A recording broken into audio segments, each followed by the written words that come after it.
ผมจะเปิดเพลงทดสอบตู้ออเดอร์6นะครับตู้เบส4ใบผมใช้ขับชาวค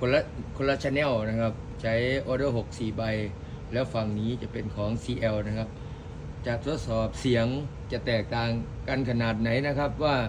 ใช้วอลลุ่มขนาดเท่ากันเหมือนกันหมดเลยแค่เปลี่ยนตู้นะครับผมมีอยู่ทั้งหมด8ใบนะครับฝั่งนี้เป็นออเดอร์6นะครับ